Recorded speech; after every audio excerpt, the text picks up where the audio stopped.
పితా పుత్ర పవిత్రాత్మ నామమున ఆమెన్. క్రీస్తునాథుని యందు మిక్కిలి ప్రియ సహోదరి సహోదరులారా, ఆగమన కాలపు మొట్టమొదటి ఆదివార వాక్య పరిచర్యకి మిమ్మందరినీ ప్రేమతో ఆహ్వానిస్తున్నాను. లూకా సువార్త 21వ అధ్యాయము 34 నుండి 36 వరకు పవిత్ర వచనములు. యేసు వారికి ఈ రీతిగా బోధించను: తుచ్చ విషయాసక్తితోనూ త్రాగుడుతోనూ చీకు చింతలతోనూ మందమతులు కాక అప్రమత్తులై ఉండు. లేనిచో ఆ దినము ఆకస్మికముగా ఉచ్చువలే వచ్చిపడును. ఎలయన ఆ దినము భూలోకవాసులందరిపైకి వచ్చును. మీరు రానున్న సంఘటనల నుండి రక్షించబడుటకు మనుష్య కుమారుని సమక్షమున నిలబడుటకును కావలసిన శక్తిని పొందుటకు ఎల్లప్పుడూ జాగరూకులై ప్రార్థన చేయుడు. క్రీస్తునాథుని యందు మిక్కిలి ప్రియులకు సహోదరి సహోదరులారా, ఆగమన కాలాన్ని ప్రారంభించుకుంటున్నట్టు మనందరికీ కూడా ఈ మొట్టమొదటి ఆదివారం రోజునే దేవుడు జాగరూకులై ఉండాలి, ప్రార్థనలో ఉండాలి, సిద్ధపడి ఉండాలి అని హెచ్చరిస్తూ కొన్ని హెచ్చరికలు జారీ చేస్తూ ఉన్నారు. ప్రభువు రాకడ కొరకై సిద్ధపడే కాలం ఇది. కృపాకాలం, అనుగ్రహాల కాలం. ఈ కాలాన్ని మనం ఎంత మంచిగా సద్వినియోగం చేసుకుంటే ఆ ప్రభు వచ్చినప్పుడు, ఆ క్రిస్మస్ పండగ రోజు కావచ్చు, ప్రభు రెండవ రాకడలో కావచ్చు, ఆయన వచ్చినప్పుడు మనందరము కూడా బహుమానాన్ని పొందుతాం, ఆత్మీయ బహుమానాన్ని పొందుతాం.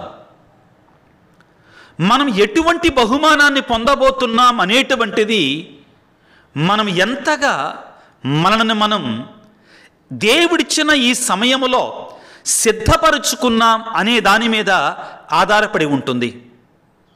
కాబట్టి నేను మీకు అందరికీ కూడా ఈ ఆగమన కాలం అంతా కూడా మీకు ఒక అనుగ్రహాల కాలముగా, ఆశీర్వాదాల కాలముగా, సిద్ధపడే కాలముగా ఉండాలని మనమందరము కూడా ఆ ప్రభు రాకడ కొరకై ఆత్మీయంగా తగిన రీతిలో దేవుడు కోరుకునే విధముగా సిద్ధపడి ఆ దేవుని యొక్క బహుమానాన్ని, ఆత్మీయ బహుమానాన్ని స్వీకరించే స్థితిలో మనందరం ఉండాలని నా యొక్క కోరిక మీ అందరికీ ప్రియులకు దేవుని బిడ్డలారా.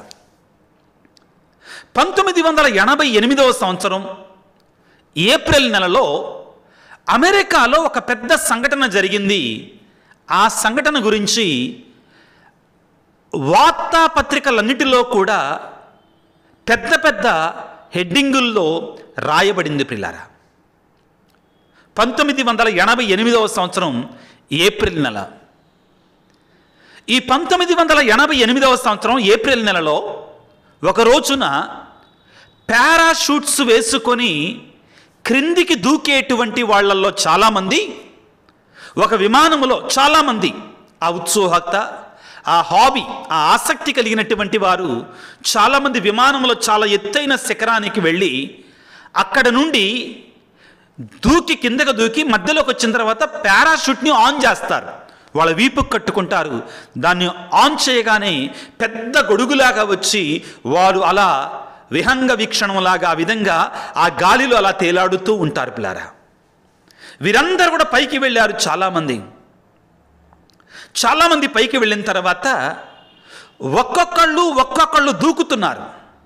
ఆ విమానంలో నుంచి క్రిందికి దూకుతూ ఉన్నారు. చాలా సుందరమైనటువంటి, అందమైనటువంటి ప్రదేశం, చాలా బాగుందంతా కూడా. అయితే ఆ రోజున ఒక భయంకరమైన సంఘటన జరిగింది. దాని గురించి ఆ మరునాటి వార్తాపత్రికలన్నీ కూడా రాశాయి. ఏమిటి అంటే, వాళ్ళు ఒక్కొక్కళ్ళు ఆ విమానంలో నుంచి దూకటం, కొంచెం దూరం కిందికి వచ్చిన తర్వాత వాళ్ళకున్నటువంటి పారాషూట్ స్విచ్ ఆన్ చేయగానే అది పెద్ద గొడుగులాగా ఒక్కొక్కళ్ళకి అలా గాలిలో వాళ్ళని తేలియాడేటట్లుగా చేస్తుంది. ఒక కెమెరామ్యాన్ వీళ్ళు దూకుతున్నటువంటి వాటన్నిటినీ కూడా, ఆ చుట్టుప్రక్కల ఉన్న పరిస్థితులన్నిటినీ కూడా అతను తన యొక్క కెమెరాలో చాలా చక్కగా వీడియో తీశాడు. చాలా సుందరంగా వీడియో తీశాడు. చాలా సుందరంగా తీశాడు. ఆ చుట్టుప్రక్కల ఉన్నటువంటి అందాలని, వాళ్ళు దూకే విధానాన్ని, ఒక్కొక్కరిని అందరినీ కూడా ఆయన చక్కగా వీడియో తీశాడు. కానీ ఆ వీడియో ఆ విమానంలో ఉన్నటువంటి ఆ పారాషూట్తో దూకేటువంటి వారందరూ దూకిన తర్వాత సడన్గా ఆగిపోయింది. ఎందుకు ఆగిపోయింది ఆ విధంగా అని ఆరా తీస్తే, ఆ వీడియో తీసే వ్యక్తి అందరినీ వీడియో తీస్తూ తాను కూడా పారాషూట్తో కిందకు దూకాలి. దురదృష్టవశాత్తు అతను దూకాడు, కానీ తన వీపుకు కట్టుకోవలసినటువంటి పారాషూట్ని మరిచిపోయి దూకి చివరికి ఒక కొండ మీద పడి ఆ కొండకు గుద్దుకొని భయంకరమైన మరణము చవిచూశాడు. క్రీస్తునాథుని యందు మిక్కిలి ప్రియులకు సహోదరి సహోదరులారా, ఈ వీడియో తీస్తున్న వ్యక్తి ఏం చేశాడు? తన చుట్టుప్రక్కల ఉన్నటువంటి వింతలను చూస్తున్నాడు. తన చుట్టూ ఉన్నటువంటి వారు ఏ విధముగా దూకుతున్నారో చూస్తున్నాడు. కానీ తాను మాత్రం తన పారాషూట్ తోటి సిద్ధపడి క్రిందికి దూకటాన్ని మరిచిపోయాడు. తాను అందరూ సిద్ధపడటాన్ని చూశాడు, వీడియో తీశాడు. తాను అందరూ దూకటాన్ని చూశాడు, వీడియో తీశాడు. చుట్టుప్రక్కల ఉన్న ప్రకృతినంతా వీడియో తీశాడు. కానీ తాను తన సిద్ధపాటును తాను మరచిపోయాడు. క్రీస్తునాథుని యందు మిక్కిలి ప్రియులకు సహోదరి సహోదరులారా, ఆధునిక క్రైస్తవ లోకాన్ని చూస్తుంటే ఈ విధంగానే క్రైస్తవులు తయారయ్యారా ఏంటి అని ఒకంత భయం వేస్తుందండి. ఆధునిక క్రైస్తవుడు ఏ విధముగా తయారయ్యాడు అంటే, బాహ్యమైనటువంటి లోకములో సిద్ధపాటును చాలా సుందరంగా తయారు చేసుకుంటున్నాడు. ఏ విధంగా? చక్కని డెకరేషన్లు, ఇంటి మీద స్టారు, చాలా డెకరేషన్లు, లైటింగ్లు, ఇవన్నీ సిద్ధం చేసుకుంటున్నాడు బాహ్యంగా. చక్కని బట్టలు కొనుక్కుంటున్నాడు. చక్కగా పార్టీలు పబ్బులకు వెళుతున్నాడు.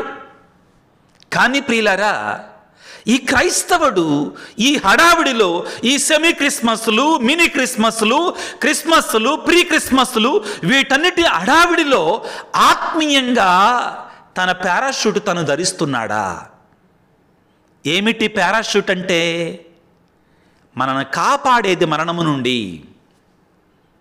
క్రింద పడి చచ్చిపోకుండా మనం కాపాడేది ఏమిటి? అది ఆత్మీయ సిద్ధపాటు ప్రియులారా. ఈనాడు క్రీస్తు భగవానుడు క్రైస్తవుల మనందరినీ కూడా ఈ ఆగమన కాలపు మొట్టమొదటి ఆదివారం రోజున దీనిని గురించే హెచ్చరిస్తున్నాడు. దీనిని గురించి మనందరం జాగ్రత్తగా ఉండాలి అని మాట్లాడుతున్నాడు.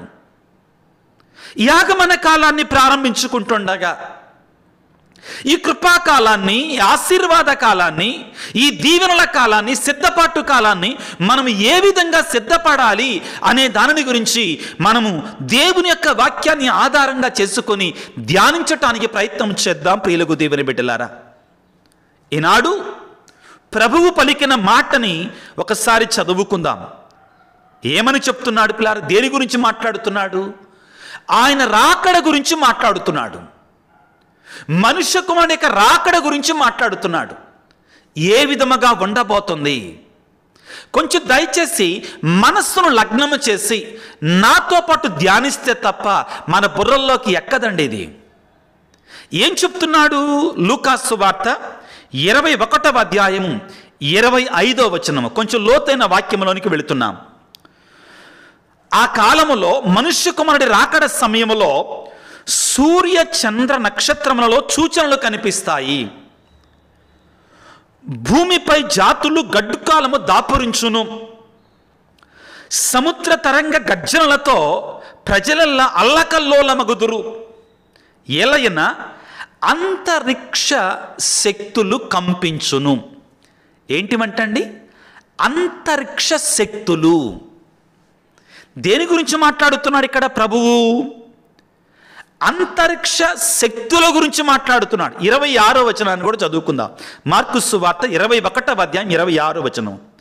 ప్రజలు ప్రపంచమున సంభవించు విపత్తుల వలన భయము చేయి ధైర్యము కోల్పోవుదురు. మనుష్య కుమారుడు ఈ లోకములోనికి వచ్చినప్పుడు ఏం జరగబోతుంది యేసు ప్రభు చెప్తున్నాడు. మనుష్య కుమారుడు ఈ లోకములోనికి వచ్చినప్పుడు అంతరిక్ష శక్తులకి గడ్డు కాలము దాపురుస్తుంది. అంతరిక్ష శక్తులు కంపిస్తాయి, భయపడిపోతాయి. అంటే ప్రియులారా, జాగ్రత్త గుర్తుపెట్టుకోండి, మనుష్య కుమారుడి రాకడ వస్తుందంటే సాతానుడికి పొయ్యే కాలం దాపురించింది అని అర్థం. ఇక్కడ అంతరిక్ష శక్తులు అంటే సైతాను శక్తులు అని నేను అభివర్ణిస్తాను. జాగ్రత్తగా ఆలకించండి. ప్రభు ఏమంటున్నాడు? మనుష్య కుమారుని రాకడ సమయంలో అంతరిక్ష శక్తులు కంపిస్తాయి. దాని కారణంగా సూర్య చంద్ర నక్షత్రాలలో సూచనలు కనిపిస్తాయి. జాతులకు గడ్డు కాలము దాపురిస్తుంది. సముద్ర తరంగ గర్జనలతో ప్రజలు అల్లకల్లోలమగుదురు. ప్రపంచంలో ఒకలాంటి అలజడి వాతావరణం తయారవుతుంది. కారణం ఒకటే, ప్రభు చెప్పిన కారణం. అంతరిక్ష శక్తులు కంపిస్తాయి, భయపడటం ప్రారంభిస్తాయి. ఏమిటి ఈ అంతరిక్ష శక్తులు? ప్రారంభంలో చెప్పానండి, కొంచెం జాగ్రత్తగా ఆలకించాలని. నాతో పాటు బైబిల్ ఉంటే దయచేసి తీసుకొని ధ్యానించండి. ఈ అంతరిక్ష శక్తులు ఏమిటి అని మనకి పౌలు గారు కొంచెం వివరిస్తారు. ఇంకా ఎఫెసీ పత్రిక 6వ అధ్యాయము 11, 12, 13 వచనాలలో 10వ వచనం నుంచి దీనిని మనం చదువుకుంటామండి. 11వ వచనం నుంచి చదువుతున్నాను. అంతరిక్ష శక్తులు అంటే ఏంటి? సైతాను టక్కరి జిత్తులను ఎదుర్కొనగలుగుటకై దేవుడు ప్రసాదించు సర్వాంగ కవచమును ధరించండి. ప్రియమైన క్రైస్తవులారా, సైతానుడు ప్రయోగించేటువంటి టక్కరి జిత్తులు, శోధనలని, ఈ అంతరిక్ష శక్తులని, వీటిని తట్టుకోవటానికి దేవుడు ప్రసాదించే సర్వాంగ కవచాన్ని మనం ధరించాలి అని చెప్పి జాగ్రత్తగా ఆలకించండి పిల్లారా. ఎఫెసీ పత్రిక 6వ అధ్యాయం 12వ వచనములో, ఏలయన మనము పోరాడున్నది శరీరధారులతో కాదు, మరి ఎవరితోనట? ప్రధానులతోనూ అధికారులతోనూ ఈ యుగపు అంధకారపు శక్తులతో.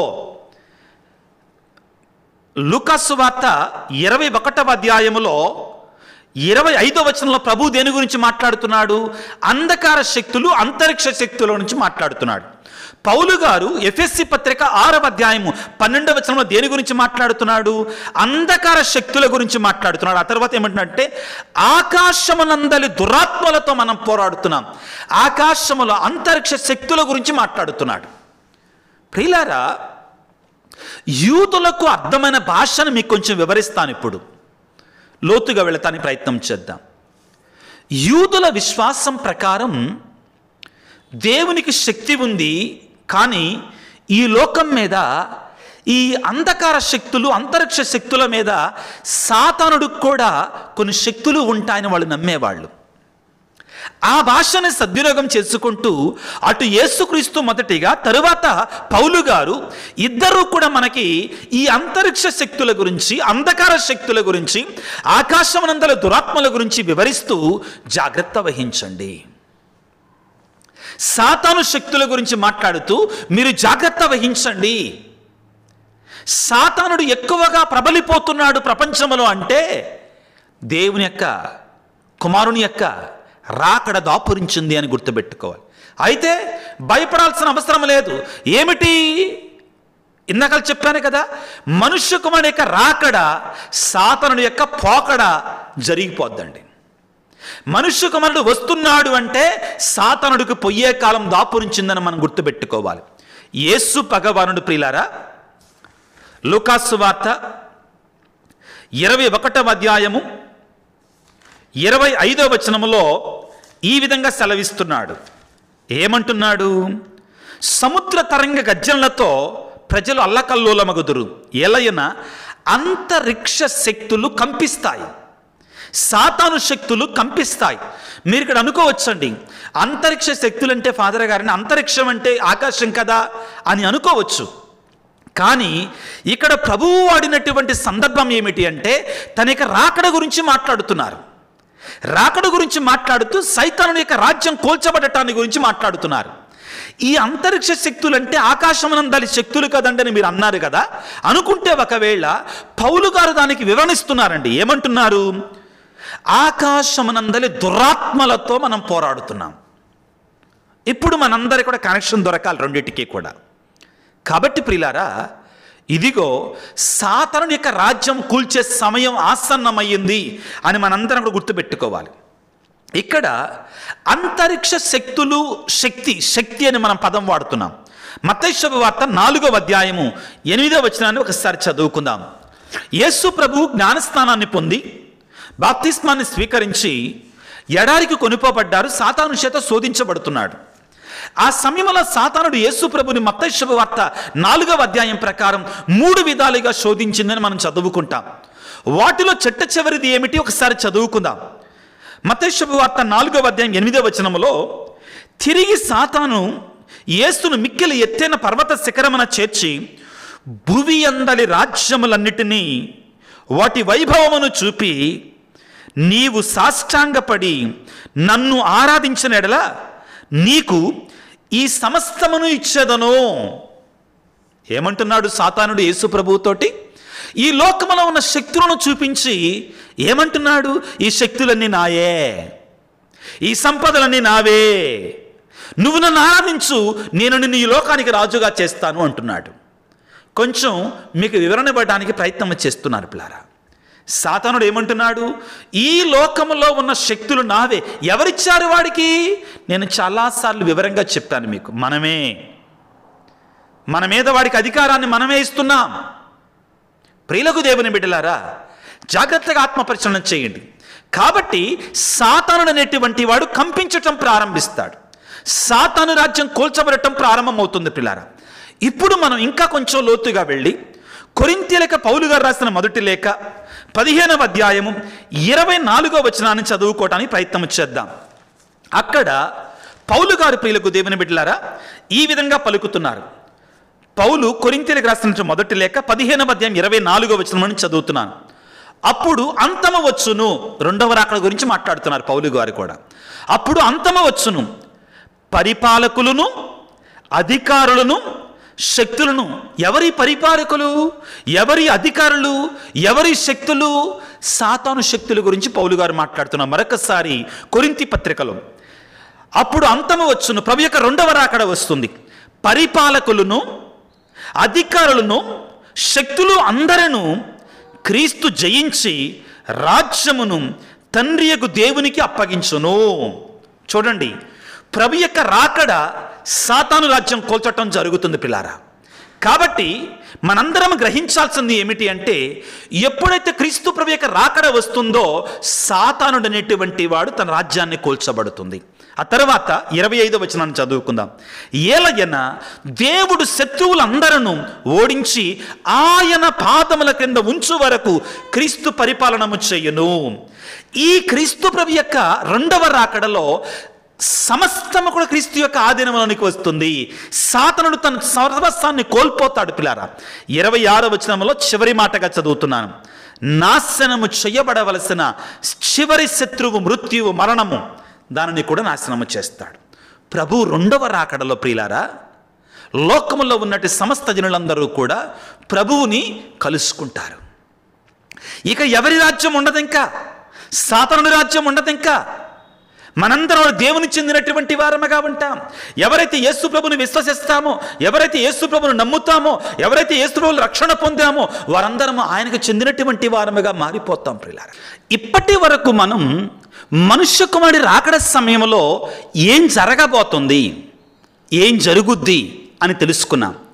అయితే ప్రియులారా, ఈ మనుష్య కుమారుడి యొక్క రాకడకి మనం సిద్ధపడుతున్న సమయంలో ఈ సాతానుడు, ఈ అంధకార శక్తులు మనం ఏ విధంగా అనుకోవచ్చండి, మన చేత ఏం చేయిస్తుంది, మనల్ని ఎలాగ చెడగొడుతుంది, మనం ఎలాగ మోసం చేస్తుంది, అది తెలుసుకోవటానికి ప్రయత్నం చేద్దాం. దాని నుండి మనం దూరంగా ఉండాలి ప్రియులారా. దాని నుండి మనం జాగ్రత్త పడాలి. ఏం చెయ్యాలి మనం ప్రభు రాకడ కొరకై అనే విషయాన్ని గురించి ప్రభు ఈరోజు బోధిస్తున్నారు. లూకాసు వార్త 21వ అధ్యాయములో 34వ వచనము ఈ విధంగా సెలవిస్తుంది ప్రియులారా. ఏమంటున్నారంటే ప్రభువు, తుచ్చ విషయాసక్తితోనూ తాగుడుతోనూ చీకు చింతలతోనూ మందమతులు కాక అప్రమత్తులై ఉండండి. మనం మాట్లాడుకున్నాం కదా ఏమని, ఈ అంధకార శక్తులు, ఈ సాతాను శక్తులు మన చేత ఏం చేస్తాయి, ఈ లోకం ఏం చేపిస్తుంది మన చేత, మనల్ని తుచ్చ విషయాసక్తి కలిగి ఆకర్షిస్తుంది. పనికి మాలినటువంటి పాపపు క్రియల కలిగి ఆకర్షిస్తుంది, ఆసక్తిని పెంచుతుంది మన మీద. ఏంటంట? తుచ్చ విషయాసక్తి, లోక సంబంధమైన విషయాల మీద ఆసక్తిని పెంచుతుంది. రెండవది తాగుడుతోనూ చీకు చింతలతోనూ మందమతులుగా చేస్తుంది. కాబట్టి మీరు జాగ్రత్తగా ఉండండి, వాటి జోలికి వెళ్ళమాకండి, వాటికి బలికామాకండి, వాటికి మీరు బలికామాకండి, అప్రమత్తముగా ఉండండి, జాగ్రత్తగా ఉండండి అని ప్రభు ఈనాటి సువిశేషములు హెచ్చరిస్తున్నారు. లూకాసు వార్త 21వ అధ్యాయము 34వ వచనములో ఈ 3 విషయాలను కొంచెంసేపు ధ్యానించుదాం పిల్లలు. తుచ్చ విషయాసక్తి ఏంటిది? తుచ్చ విషయాసక్తి అంటే దాని గురించి మనకి మత్తయి శుభవార్త 6వ అధ్యాయములో క్రీస్తు ప్రభువు చాలా స్పష్టంగా వివరిస్తారు పిల్లరా.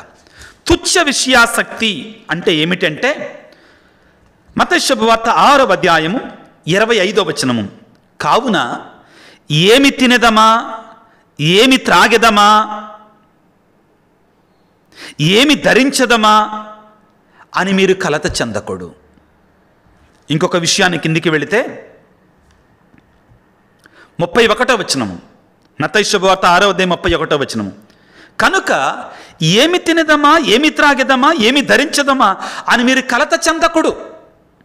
వీటన్నిటినీ కూడా అన్యులు, లోకానుసారమైన వ్యక్తులు కాంక్షిస్తారు. ఎలైనా పరలోకమందున్న మీ తండ్రి మీకు అన్నీ ఇస్తాడు, వాటి గురించి మీరు అడిగామకండి. ప్రభు అంటున్నాడు, ఈ తుచ్చ విషయాసక్తితోటి మీరు మందమతులు కామాకండి, మిమ్మల్ని మీరు పాడు చేసుకోమాకండి, జాగ్రత్త వహించండి. 3 విషయాలు పిల్లలు యేసు ప్రభు చెప్తున్నాడు. జాగ్రత్తగా వినండి, మనసును లగ్నం చేసి వినండి. ఏమి తిందామా, ఏమి తాగుదామా, ఏమి ధరించుదామా, ఏమి తిందామా, ఏం తాగుదామా, ఏం ధరించుదామా.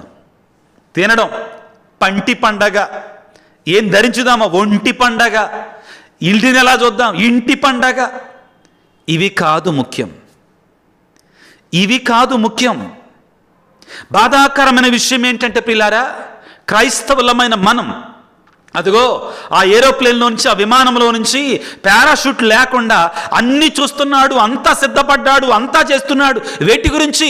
ఇతరుల గురించి, అక్కడ ఉన్నటువంటి వాటి గురించి అంతా సిద్ధపడ్డాడు. కానీ తన గురించి తాను మరిచిపోయాడు, తనను తానే మరిచిపోయాడు. ఏమయ్యాడు? కొండ మీద పడి చచ్చిపోయాడు. క్రైస్తవులు, చాలామంది క్రైస్తవుల యొక్క పరిస్థితి ఈ విధంగానే ఉంది ప్రియులారా.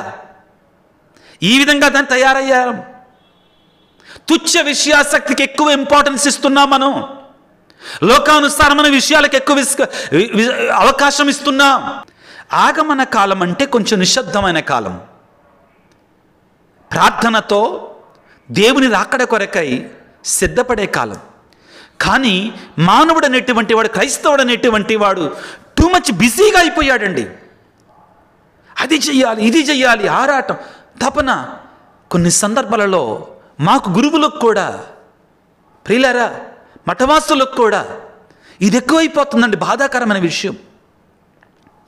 బాహ్యమైనటువంటి విషయాలకి ప్రాధాన్యతనిచ్చుకుంటూ ఆంతరంగిక విషయాలను మనం కోల్పోతున్నామని భయం వేస్తుంది. జాగ్రత్త వహించుతాం ప్రియులకు దేవుని బిడ్డలారా. లూకాసు వార్తలో 17వ అధ్యాయంలో 26 నుండి 27 వరకు చదివితే ఈ తుచ్చ విషయాసక్తి అంటే ఏంటి?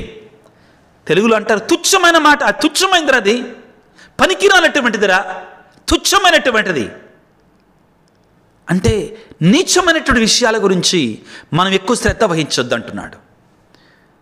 లూకా సువార్త 17వ అధ్యాయము 26-27 వచనాలు చదువుకుందాం. జలప్రళయమునకు ముందు నోవా ఓడలో ప్రవేశించినంత వరకు జనులు, మరలా ఇదే మాట వస్తుంది, తినుచు తాగుచు వివాహమాడుచు ఉండిరి. జలప్రళయము వారిని నాశనము చేసినది. అట్లే లోతు కాలమున కూడా జరిగినది. జనులు తినుచు త్రాగుచు క్రయ విక్రయములు చేయుచు సేద్యము చేయుచు గృహములు నిర్మించుకొని చుండిరి. కానీ లోతు సొదోము నుండి బయలుదేరిన దినముననే ఆకాశం నుండి అగ్నిగంధకము వర్షింపగా అందరూ నాశనమైరి. ఆనాడు ఏ విధముగా లోతు కాలములో, ఆనాడు ఏ విధముగా నోవా కాలములో అనుకోని రీతిగా, ఊహించిన రీతిగా అంతా బాగానే ఉంది కదా అనుకున్నప్పుడు ఏ రీతిగానైతే జలప్రళయం వచ్చిందో, అగ్నిగంధకము కురిసిందో, అదే విధముగా దేవుని కుమారుడు కూడా రాబోతున్నాడు. అలనాడు నోవా ఒక్కడే, ఈ లోక కాలములో ఈ సమయంలో లోతు ఒక్కడే, ఇద్దరు మాత్రమే రక్షించబడ్డాడు. కారణం ఏమిటి అంటే వారు సిద్ధపడ్డారు. తుచ్చమైన విషయాల నుంచి వాళ్ళు ఆసక్తి చూపించలేదు. తుచ్చమైన విషయం అంటే ఏమిటో తెలుసా? శరీర కార్యాలు. ప్రియులకు దేవుని బిడ్డలారా, ఏ విధముగా తెలుస్తుంది మనకి అంటే నోవా కాలములో, అదేవిధంగా లోతు కాలములో 2 చోట్ల కూడా జరిగింది అదే. మానవులు ప్రియులారా వావి వరసలు మరిచి, హద్దులు మీరి, మగ ఆడ తేడా లేకుండా, మగవాడు మగడిని, ఆడదానని ఆడ కలుసుకుంటూ, వావి వరసలు లేకుండా ఎవ్వరు దొరికితే వారితోటి కామకార్యాలపాలతోటి జీవించారు. తుచ్చ విషయాసక్తి అంటే ఇది. జాగ్రత్త వహించు బిడ్డ. నువ్వే విధంగా జీవిస్తున్నావు, ఏ విధంగా బ్రతుకుతున్నావు? ఆగమన కాలంలో ఉన్నానని చెప్పుకుంటూ ప్రభు యొక్క రాకడ కొరకే సిద్ధపడుతున్నానని చెప్పు. ఇంటి మీద స్టార్లు కట్టుకొని, క్రిస్మస్ క్లిప్పులు తయారు చేసుకొని, కొత్త బిడ్డలు వేసుకొని బాహ్యంగా సిద్ధపడుతూ శారీరకంగా పాపములో ఉన్నావా? ఘోరమైనటువంటి శారీరకమైన క్రియతో జీవిస్తున్నావా? ఇక్కడ శారీరకమైన క్రియలు అంటే ప్రియులారా నన్ను అపార్థం చేసుకోమాకండి, ఒక్క కామకరమైనటువంటి కార్యకలాపాలు మాత్రమే కాదండి. దేవునికి వ్యతిరేకమైనటువంటి కార్యము ఏది చేసినా అది లోకానుసారమైన పాపం కిందకు వస్తుంది. మనం ఒకసారి గలతీ పత్రికలో మనం చదువుకుంటే అక్కడ పౌలు గారు ప్రియులారా శరీర క్రియలు, శరీర కార్యాలంటే ఏమిటో మనకి బోధిస్తారు ప్రియులారా. ఏమిటట?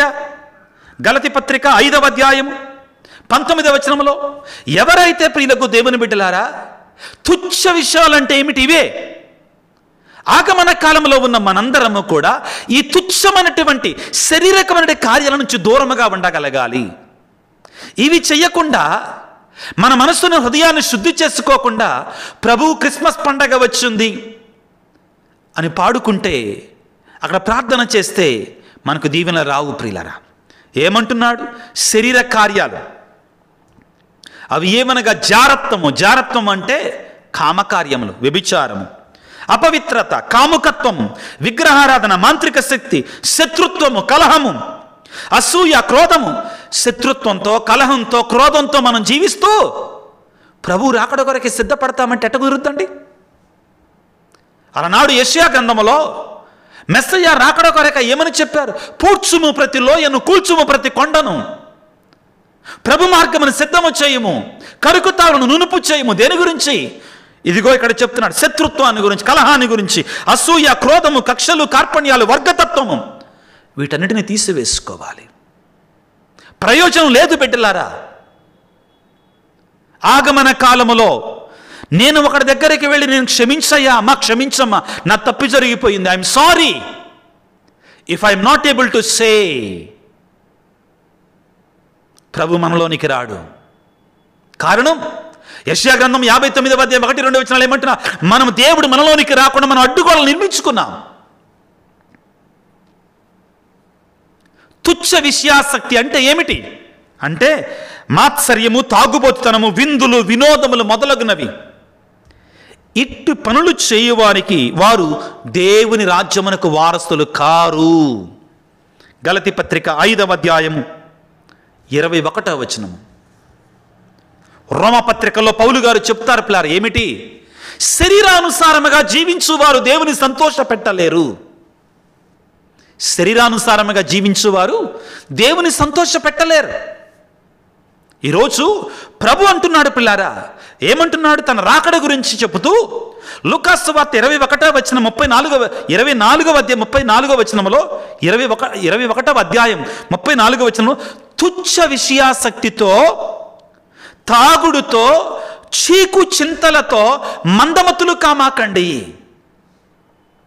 మందమతులు కామాకండి. మీరు నా రాకడ కొరకై మీరు సిద్ధపడాలంటే వీటిని విడిచిపెట్టాలి. మీరు ఆ విషయాసక్తి మనం తగ్గించుకోవాలి. ఏం జరుగుతుందండి ఈ రోజుల్లో? ఎక్కువగా పార్టీలు, పబ్బులు, లోకానుసారం అనేటువంటి సినిమాలు, షికార్లు. ఈరోజు నేను ఒక చక్కని దృశ్యాన్ని చూశాను. రోడ్డు మీద నుంచి వెళుతూ ఒక చోట కొన్ని పండ్లు కొందామని, ఫలాలు కొందామని ఆగాను. కొంచెం మధ్యాహ్నం సమయం, 2:30-3 గంటల ప్రాంతం. అక్కడ ఆగగానే ప్రక్కనే ఒక తల్లి కూర్చొని ఉంది. ఆమె ఏం చేస్తుందో తెలుసా? రోడ్డు ప్రక్కన ఆ 2-3 గంటల సమయంలో బైబిల్ చదువుతూ కూర్చుంది. వెంటనే ఆ షాప్ దగ్గర నుంచి ఆమె దగ్గరికి వెళ్ళాను. ఏం చేస్తున్నావమ్మా అన్నాను. వాక్యం చదువుకుంటున్నాను అయ్యా అని చెప్పి. ఏ ఊరు అన్నాను. పలానా దగ్గరలో ఊరు పేరు చెప్పారు. కేసరపల్లి అన్నారు. మరి ఏంటమ్మా ఇక్కడ అనంటే, అయ్యా మధ్యాహ్నం పూట ఎవరు రారు కదా కొనటానికి,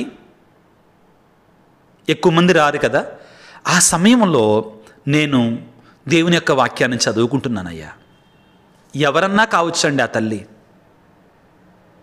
కానీ మనలో ఎంతమంది నా కొద్దిగా సమయం దొరికింది, ఈ సమయాన్ని నేను దేవునికి ఇస్తాను, ఈ సమయంలో నేను దేవుని సన్నిధిలో ఉంటాను, ఈ సమయంలో నేను ప్రార్థన చేస్తాను, ఈ సమయంలో నేను జపమాల జపించుకుంటాను, ఈ సమయంలో నేను దివ్యకారుణ్య ప్రార్థన చేసుకుంటాను, ఈ సమయంలో నేను వాక్యం చదువుకుంటాను, ఈ సమయంలో నేను ఉత్తరించే ఆత్మల కొరకే ప్రార్థన చేస్తాను.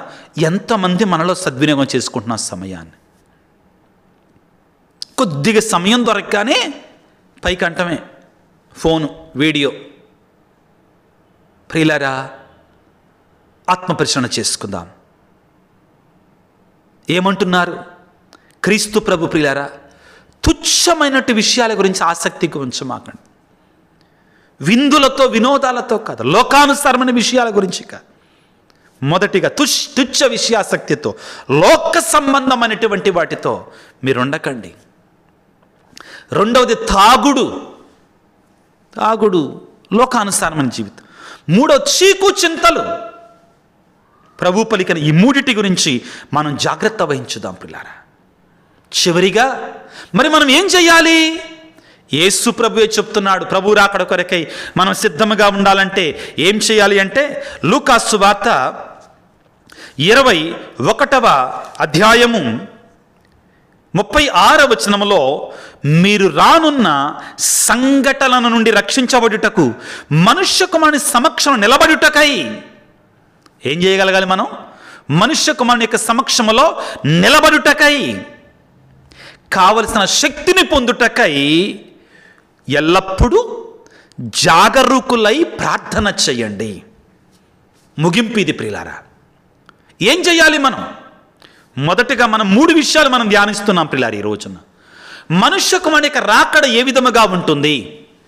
రెండవది ప్రియులారా, మనుష్య కుమారుని యొక్క రాకడ సమయానికి ముందు సాతానుడు మనల్ని ఏ విధంగా శోధిస్తాడు? తుచ్చ విషయాసక్తితో, తాగుడుతో, విందులు వినోదాలతో, చీకు చింతలతో అతడు మనల్ని గలిబిలి చేస్తాడు. ఎలా మనల్ని పాడు చేస్తాడు? మనం ఏం చేయాలి ఇప్పుడు? ప్రభువు చెప్తున్నాడు. ఏం చెప్తున్నాడంటే, మీరు రానున్న సంఘటనలను రక్షించబడుటకై మనుష్య కుమారుని సమక్షం నిలబడుటకై. ఏమిటి మనుష్య కుమారుని సమక్షంలో నిలబడటం అంటే? దేవుని సన్నిధికి, ఆ పరలోక రాజ్యాన్ని పొందుకునేటువంటి వారిలో ఉండుట కొరకై కావలసిన శక్తిని పొందుటకు ఎల్లప్పుడూ జాగరూకులై ప్రార్థన చేయండి. ప్రియులారా, ప్రార్థనా జీవితం, ప్రార్థనా జీవితం, ప్రార్థనా జీవితం. నీ జీవితం ఏ విధంగా ఉంది?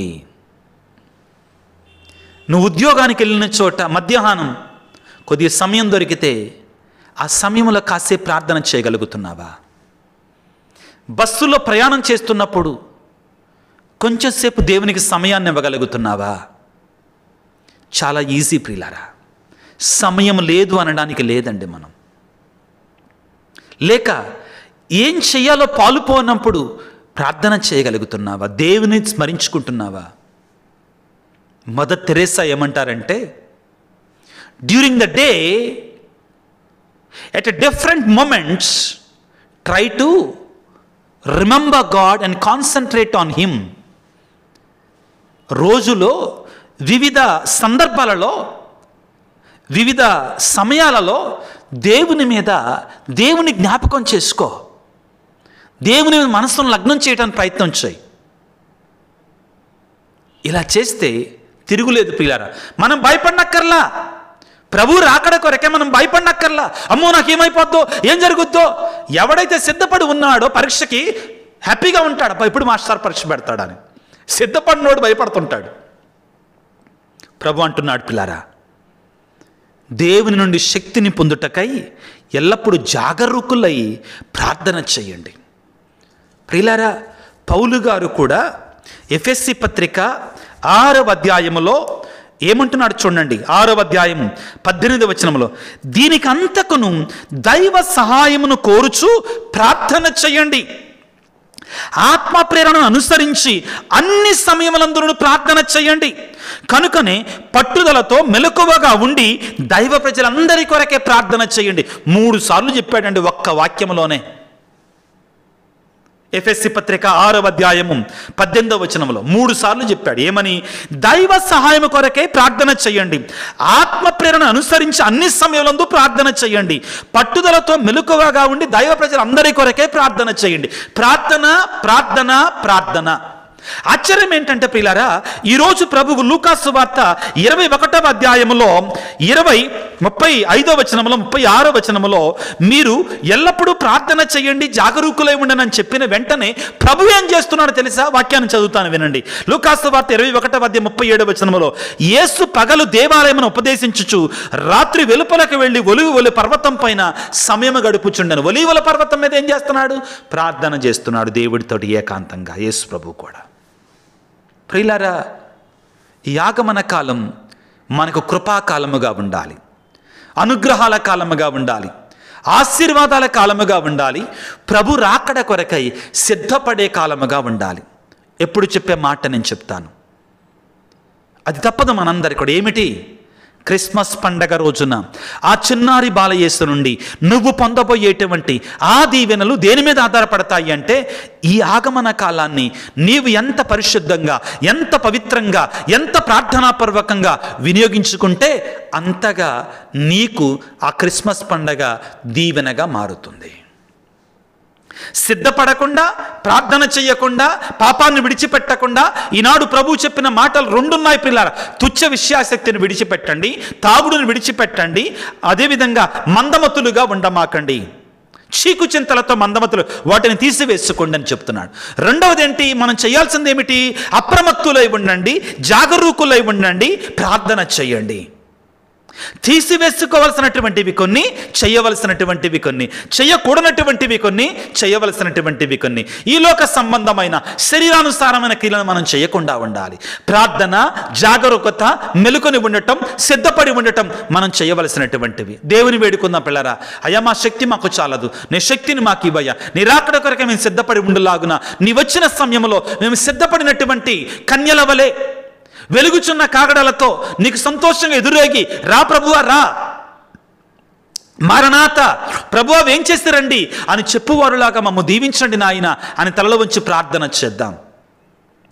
సర్వశక్తిమంతుడా, సర్వోన్నతుడా, ప్రేమమయుడా, మేము చాలా సందర్భాలలో ఈ లోకానుసారమైనటువంటి బాహ్యమైనటువంటి విషయాలతో, తుచ్చ విషయాసక్తితో మేము హడావిడిగా ఉంటున్నాం. ఈ రోజున మీరు మాకు సందేశము ద్వారా హెచ్చరించి మాకు బోధించిన సందేశం, వాటి గురించి పట్టించుకోమాకండి. లోకానుసారమైన విషయాల గురించి కాదు, తాగుడుతో కాదు, చీకులు చింతలతో కాదు మీరు గడపాల్సింది అప్రమత్తులై ఉండండి, జాగరూకులై ఉండండి, ఎల్లవేళలా ప్రార్థన చేయండి. ప్రభువా మాకు నేర్పించు నాయన.